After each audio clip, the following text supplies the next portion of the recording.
All right. My name is Ann Carmichael, and I want to thank you for inviting me to speak tonight on the college financial aid process. This is an exciting time of year, and there's a lot going on, but this is very important information. Now, the Louisiana Department of Education and the Board of Regents have mandated that Louisiana public high school seniors complete a FAFSA as part of their requirements for graduation. And that is because the FAFSA itself is your application for TOPS, Pell Grants, Federal Work Study, the Louisiana Go Grant, federal student loans and parent loans, private scholarships, and a lot of institutional aid. Now, the federal dollars, excuse me while I continue to admit students, the federal dollars are going to include your free money, borrowed money, and earned money. The free money includes the federal Pell Grant, the Federal Supplemental Education Opportunity Grant, the Teach Grant, the Military Service Grant, and your earned money will be Federal Work Study. These are jobs that are located all around campus, and they're available for students who want to earn a little bit of extra money so that they don't have to borrow for their education. And speaking of borrowing, your borrowed money is going to include federal direct, subsidized, unsubsidized, and plus loans.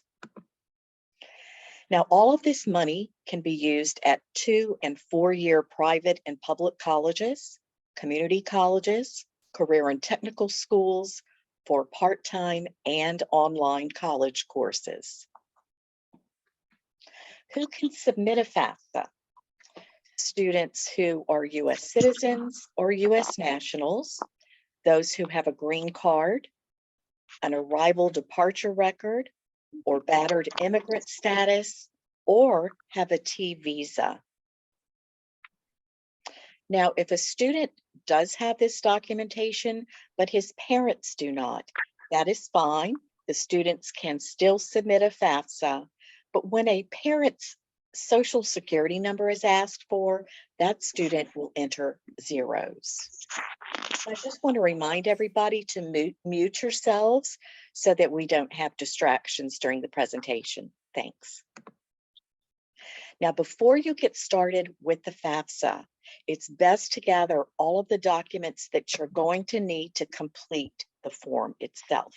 Those documents will include the student parents' Social Security cards, because you must report your name exactly as it's printed on the most recent card. You'll need the student and parents' 2021 federal income tax returns, all W-2s for the student and parent for the 2021 tax year, copies of your checking and savings account balances and any investment accounts that you might have. You must report those balances as of the date you submit your FAFSA. And then get your college list together, because even if you haven't completed the admissions process, you can still provide your FAFSA data to those colleges. Now, you can list up to 10 colleges each time you submit a FAFSA. If you're planning to apply to more than 10 colleges, there are instructions in that section to help you do that.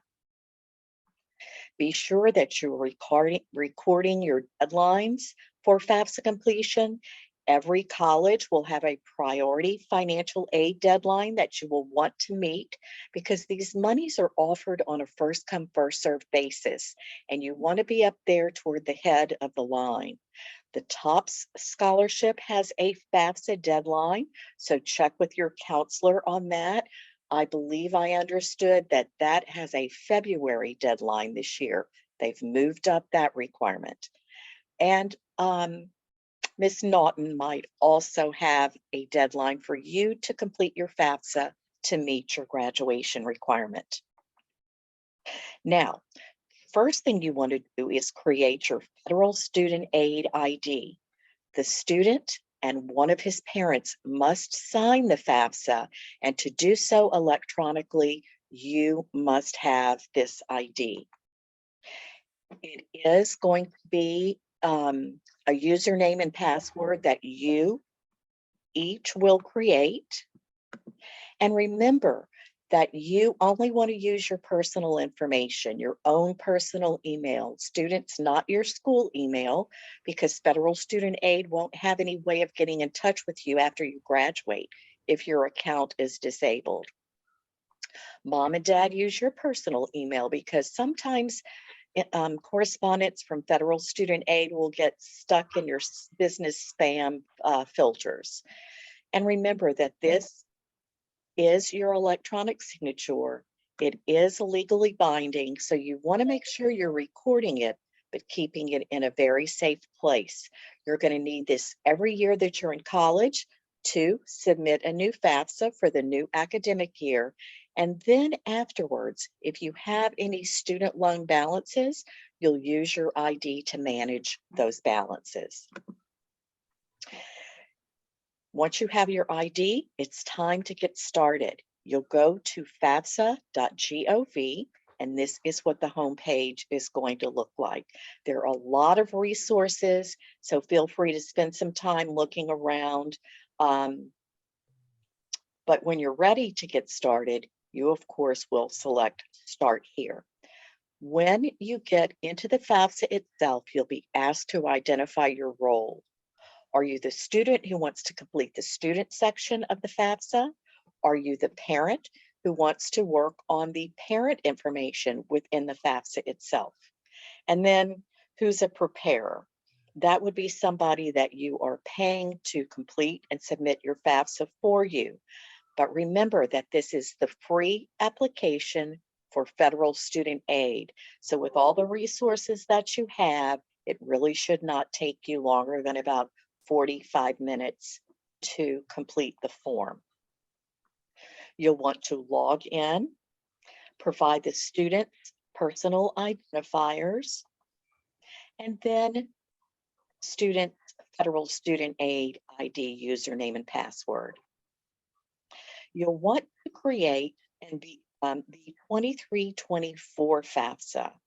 This is your application for student aid for next academic year. So make sure you're selecting the 23-24 form. You'll create a save key, which is a simple password that you will use to log back into your FAFSA if you do not complete and submit it in one sitting. And then you'll receive more information on exactly what's going to take place as you move through the FAFSA. So we'll just jump in. You'll see that there are 7 sections that need to be completed before you can submit: the student demographics, school selection, dependency status. Then you'll move to the parent demographics, the parent financials, then back to the student's role to enter their financial information, and then it's time to sign and submit. Remember that you're using only your personal information, your home address, and then you'll be asked questions about your residency. The financial aid office will use this to determine whether to charge you in or out of state fees.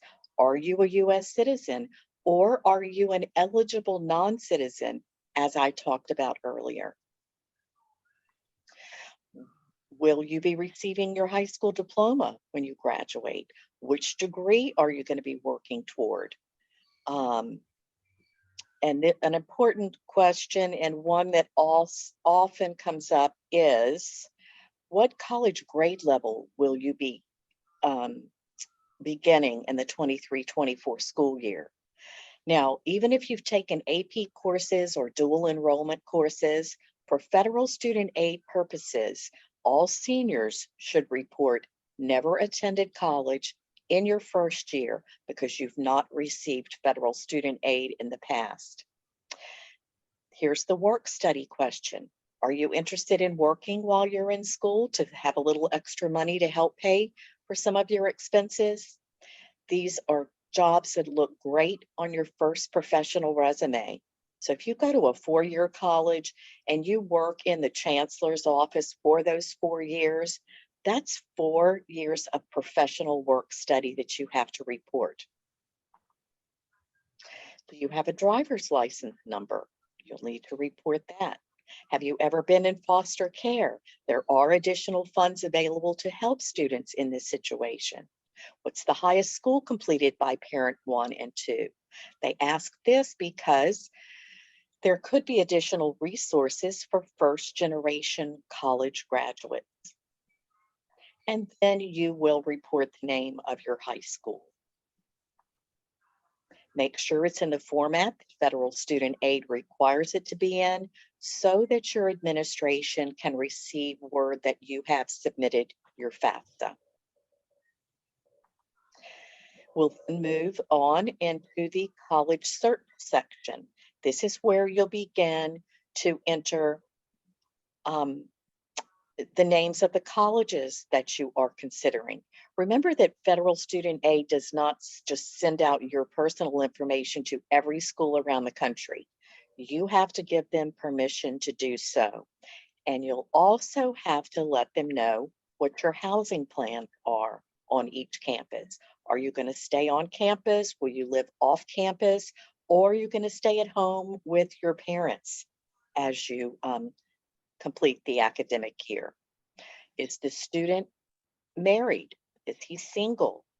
Does he have dependents that he financially supports? And then we move to the dependency status section. Now, these questions can be a little bit tricky. Remember, they're asking the students to consider these questions. And if they can answer just one of these dependency status questions, then they'll be considered independent for FAFSA purposes, and they will not have to provide parental information. So let's just briefly go over those questions. Is the student 24 or older by January 1st of the academic year that he is going to be in college? Is the student married or separated but not divorced? Is he working toward a master's or doctorate degree? Does he have children who receive more than half of their financial support from the student? Is he currently serving on active duty in the U.S. Armed Forces? Is the student, excuse me, is the student a veteran of the U.S. Armed Forces? Are both of his parents deceased? Is he an emancipated minor, or is he in legal guardianship as determined by the state of Louisiana? Now, there are some legal and financial aid terms that you might not be familiar with, but there are hyperlinks and other resources within the form, and you can get more information on exactly how to answer these questions. Is the student an unaccompanied youth who's homeless or at risk of being homeless? And if the student can answer yes to just one of these questions, he will be able to skip over that parent section.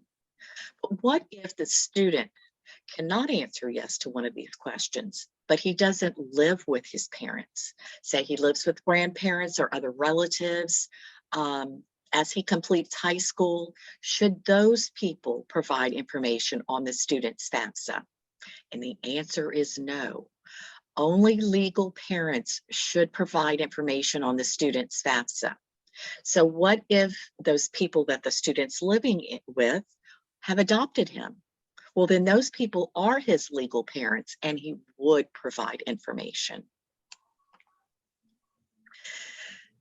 But if a student cannot answer one of those dependency status questions, and he cannot provide information about his legal parents, he can submit a FAFSA but he's only going to be considered for federal student loans. So it's important that your parents understand that their input is very important in the process. The student is dependent and will provide parental information. So we'll move on into the parent demographic section. Now, you have identified whether you're dependent or independent. Who's your parent? For FAFSA purposes, the parent is the person that the student has lived with the longest in the past 12 months. So if your parents are married and living together, you will report both of those parents on your FAFSA.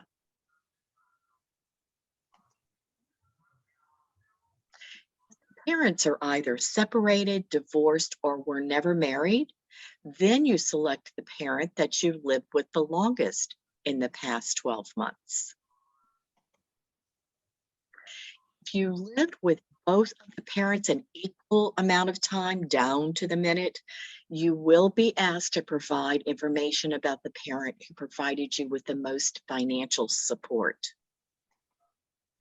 If the parent you lived with the most was remarried, then you must provide information about your parent and step-parent, because federal student aid wants to get an idea of the financial standing of the household that the student has lived in the longest in the past 12 months. Once that's been determined, you'll begin to answer information about those parents. Are they married, separated, or divorced? And what are the exact dates that occurred? You'll be asked to provide each parent's social, last, first name, their date of birth, and their personal email address. Now, it's important here, if you're reporting information on two parents, that you provide information on the email address of the parent that created the federal student aid ID. So if that was mom, enter mom's email address here, and vice versa. On to the second parent, if there's one reported. Then you want to know information about the parent's legal residency and their dependents of your parents. Now, that could be children living in the household, college students that your parents really still are supporting, report each of those, and anyone else that your parents that live with your parents that they financially support, say like a relative. And the parents will report how many of their children will be in college during the 23-24 academic year. Next, we'll move to the parent financials, where the parents will report whether they've completed a tax return for 2021. And they'll be asked if they would like to use the IRS data retrieval tool to link to the IRS, grab the FAFSA information, and deposit it directly into the FAFSA. Now, this makes it a lot quicker, your information is more accurate, and the student's chances of being selected for verification by each of the colleges you report on the FAFSA is going to be greatly diminished. Students who do not use this IRS data retrieval tool in their FAFSAs will most often be asked by each college financial aid office to request a tax transcript from the IRS be sent directly to them. So if you are reporting and sending your information to numerous schools, this is a time saver. You will state which parent has the federal student aid ID and then move on into the IRS system. You want to have your tax return with you from 2021 because the information that you're entering into the IRS website, street address, city, state, and zip, must match exactly what's printed on your tax return. Even if you've moved since you filed that return, or say your tax preparer made an error, maybe they entered street instead of avenue, you must type in the IRS site exactly what's on that tax return, because they want to know that the person who filed that return is the person in their website. Select transfer my information into the Fafsa, and you will notice within a minute or so that that information that was transferred will be noted in bold letters, transferred from the IRS. But there are other fields that must be manually entered. Now, this is one of the sections that you need your W-2s for, because not only are they grabbing your adjusted gross income and income tax paid for 2021, they want to know how much of that income was earned by parent one and how much by parent two, if you're reporting to parents in the Fafsa. Pay attention to the additional financial information that's requested of the parents, such as did your parent receive or pay child support? You want to get credit for that as well. And then information on any untaxed income that you may have received. Parents will be asked if they asked to report the balances of their checking and savings accounts.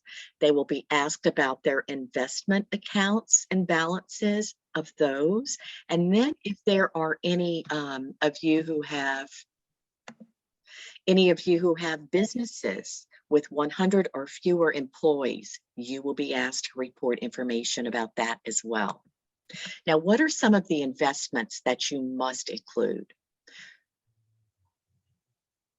Real estate, but not your family home, any rental property that you use as income, trust funds, UGMA, UTMA accounts, money market funds, mutual funds, certificates of deposit, stocks, options, bonds, and other securities, installment and land sale contracts, commodities, and of course, 529 education savings accounts. Don't include, as I mentioned, the home that you live in, the balance of cash savings and checking accounts, because you've already provided that information. ABLE accounts. Don't include and report value of life insurance policies, retirement, 401k, pension funds, annuities, or non-education IRAs. You've completed the parent financials, and now it's time for the student to report their earnings from 2021. Most students have not worked and did not file a tax return, but if they did, they can also use the IRS data retrieval tool, and they will be asked the same financial questions that the parents were asked. So I'm not going to go over each slide for that purpose. And then it's almost time to sign and submit the Fafsa. Now, before you do so, make sure that you're reviewing your Fafsa summary. This is a list of every question you were asked and your answer to it. So this is your last chance to correct any information. New this year is the demographic survey, where parents are asked if their students choose to answer questions about their gender and about their race. You can answer those or decline to answer. Next, you'll move on to the agreement of terms. This is a federal document, so you must agree that the information you've provided is correct to the best of your knowledge. And then it's time to electronically sign. Now, the student will sign with his federal student aid ID, and the parent will sign with his. If you are not a U.S. citizen, you will not be able to create a federal student aid ID, and you will be asked to manually print a signature page and mail it in to the address printed on that page. Once you do sign your Fafsa and you submit it, you'll receive a confirmation pop-up, which will give you more information on what's going to happen next. You'll see that it takes 3 to 5 business days, and your information will be sent on to the colleges so that they can begin to review your information. You should see your estimated expected family contribution, and this is not a dollar amount. It's a formula that federal student aid sends over to each financial aid office, because federal student aid does not award your aid. They send recommendations over to the colleges, and the financial aid office itself will provide you with a financial aid offer. You will see some estimated, perhaps Pell Grants, student loans that you could be offered, but remember that these are just estimates. And then you'll see a list of colleges that you had your FAFSA data sent to. Now, once the financial aid offices receive your information, they begin to determine your cost of attendance on their campus and identify any grants and scholarships that they can offer you to attend their school. The difference between those two will be your net price, which is what you, the student, and perhaps your family will have to pay for that one academic year. Once you do select your college, you want to accept your financial aid in this order: scholarships and grants, federal work study, because those do not have to be repaid, and then your last resort will be the student loans offered. Make sure that you're continuing your scholarship search. You can find scholarships through religious and community organizations, clubs that you might be involved with, TOPS scholarships, so stay on track for our state's higher education scholarship, colleges and career schools. Contact the admissions and financial aid offices. They see a lot of money coming into their campus from private and outside organizations. Nonprofit organizations like Leela, local businesses and private companies. If you find that you have some met financial need that you have not been able to cover, Leela does offer a nonprofit education loan product. This is just for Louisiana residents, and you can find out the details of that at leelachoice.org. Again, this year we have published our FAFSA Completion Guide and Workbook. It's a free resource in addition to our Parents Guide for Planning and Paying for College and our Senior Checklist. If you haven't already seen these publications, please email me and I'll be happy to send them over to you. We're offering 2 scholarship opportunities this year: a $1,000 FAFSA Completion Scholarship for those Louisiana residents who complete their FAFSA, and then a Choose Louisiana Scholarship if you stay in Louisiana and attend a college here. Now, you can use these QR codes to get to the scholarship application, or email me directly. I'm happy to send you the links. If you would like to schedule a FAFSA completion session with me, I'm happy to work one-on-one with you. We can either have a Zoom conference, or I'll remain on the phone with you as you continue through the FAFSA itself. Or if you're just going to jump right in and you have a specific question as you're moving through, feel free to call our FAFSA helpline. Now, here's my email address if you want to begin a dialogue with me about a specific situation that you might be in, or you want to request some information, and I will work with you independently. Now, I want to remind you, if you haven't already done so, to enter your name in the chat box so I can let your administration know that you attended the session this evening. And I also want you to use the chat box to ask any specific questions that you might have about college financial aid. I'm going to go back through and see if we do have any other questions. I see that many of you have already provided your information.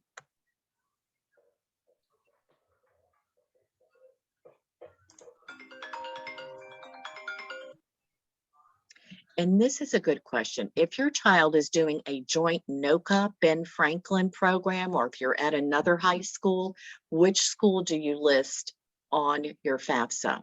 Most students are listing their home high school. So if I were you, I would check with Miss Naughton before and see what she recommends that you all do. Yes, you do use your 2021 income tax return to complete the 23-24 FAFSA. But remember, if you have a change in your financial situation since 2021, go ahead and use that information, because the FAFSA is just a generic federal form.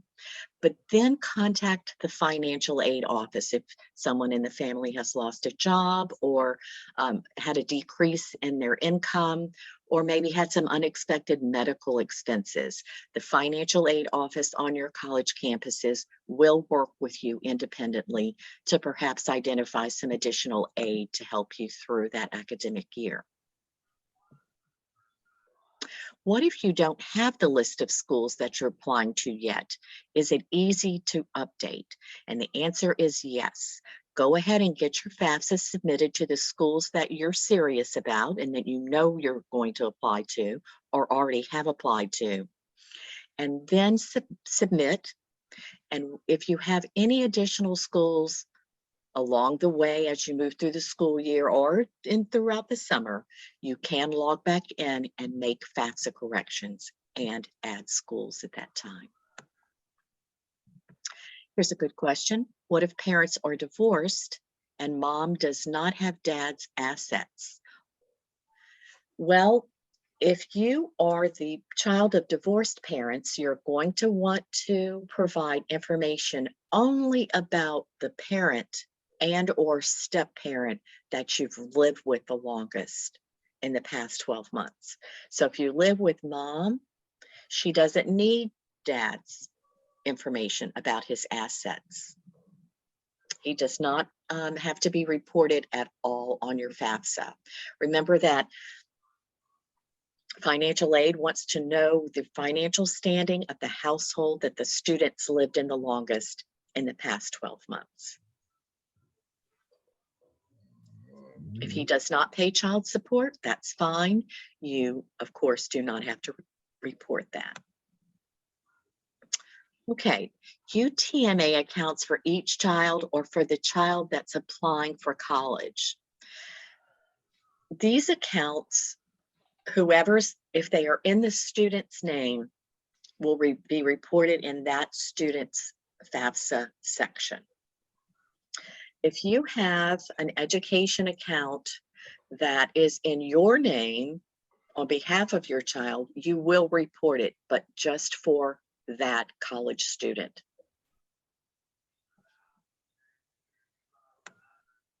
Let's move on. I hope that was helpful, but if you want to contact me independently and we can talk a little bit more about those different types of investment accounts, I'm happy to work with you. And I'll move down through the questions.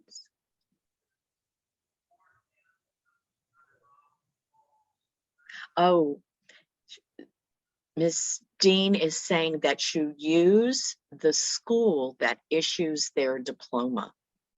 So if you're wondering which high school to report on the FAFSA, Ms. Dean is saying that you must list the high school that you will receive your diploma from. Thank you, Ms. Dean. What if your child ends up taking a gap year and defers for another year? Well, I need to do a new FAFSA next year.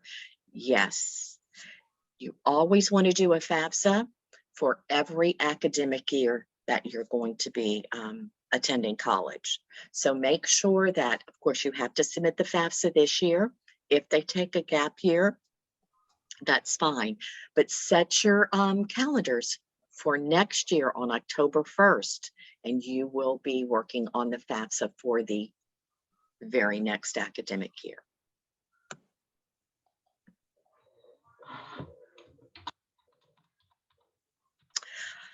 Here's a question. Is the Go Mary app a good resource to apply for scholarships? And I don't have any experience with the Go Mary app. Has anybody else had good experience with them? I'll have to look them up.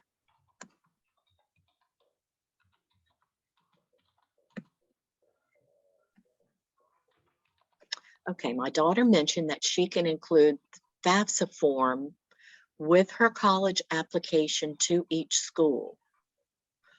For instance, if her list of colleges is not complete yet. So I'm going to read that to myself again. Students should include every school that they're considering.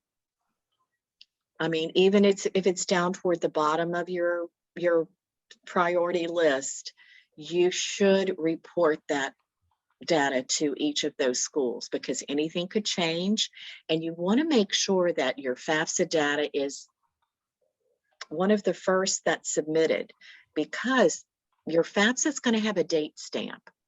Those students who complete their FAFSA and complete their admissions applications are going to be the first to receive their financial aid offers. So go ahead and send your information over to any school that you think you even might consider. And they'll hold on to your information until you complete your admissions application. Is FAFSA only for full-time college students or available also if I become a part-time student? It can be used for full-time and part-time college courses. However, you want to check with your college because the colleges will determine how many hours that you must be enrolled each semester to receive federal student aid. So be sure you're checking with the colleges themselves.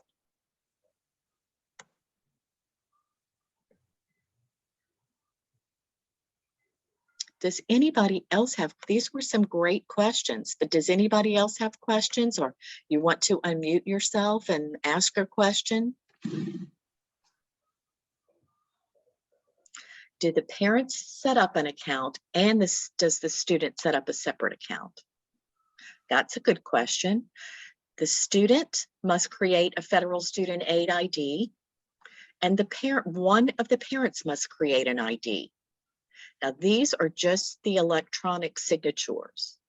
The student will use his FSA ID to begin his FAFSA, to initiate the FAFSA process. So, parents, you'll have your ID, but you will only use that to link to the IRS if you choose to, and then again to sign the FAFSA, because there's two IDs, but only one FAFSA, and the FAFSA is in the student's name.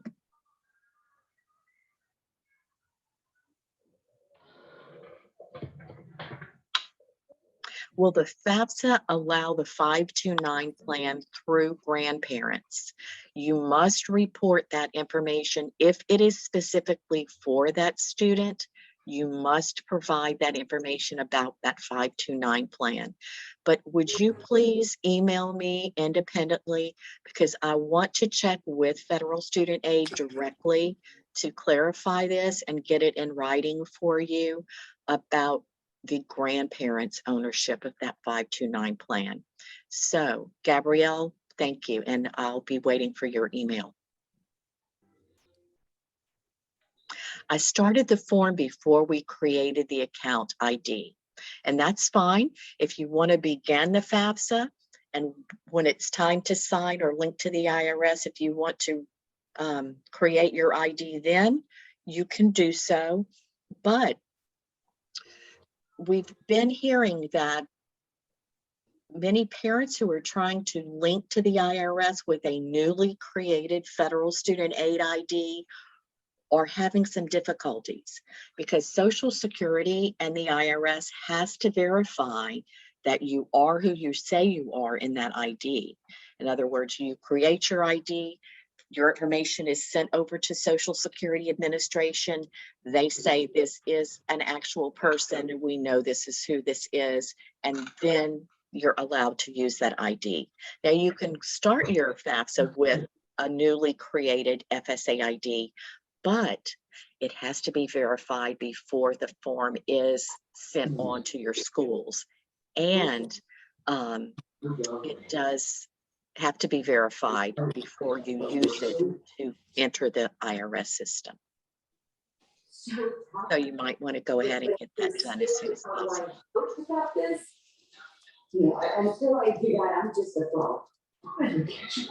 This is a question that I want to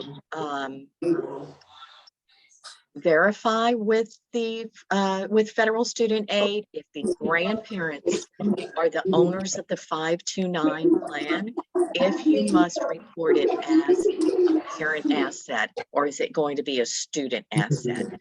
So for this person who is now asking the question again, would you email me directly so that I can email you the answer to that question from federal student aid? And yes, I am going to be providing a recording of this session to your counselor. It used to be so different. It used to be so fun. If a parent has gone through the FAFSA process with an older child, does the parent have to start the process all over again with the second child? Remember that each child needs their own FAFSA, but the parent only needs one federal student aid ID. So mom or dad, if you already have that ID from either you were in college or you had an older child who was in college, you will still use your FSA ID, but go into it first and make sure that all your information is up to date before you use it. But it should be valid. Okay, here's a question. So how do I link the form that I started to my daughter's ID account? Well, that form is still out there. Her information is still in the FAFSA system. So you'll just log back into the FAFSA using her information. And then at the end, when they ask you to sign with your ID and your daughter's ID, that is when everything will be linked up, because they'll grab the information from the ID, the social, birth date, and her name. You've already entered that in the FAFSA, and so they know how to identify that student and her parents. Oh, and thank you. Yes, somebody had their speaker on. That was distracting.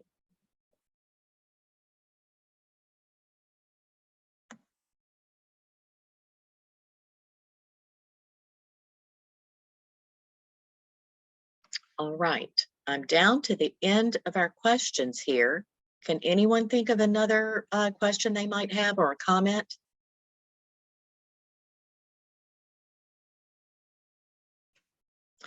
Remember, you have a lot of resources, use them.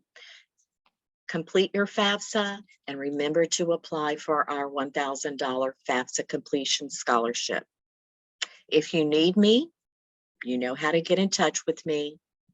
And I want to wish everybody a fantastic senior year. Keep up the great work and good luck on these college applications. You're very welcome. I'll go ahead and end the meeting. Oh, those are some very nice thank yous. And I hope to hear from you all again soon. Good night.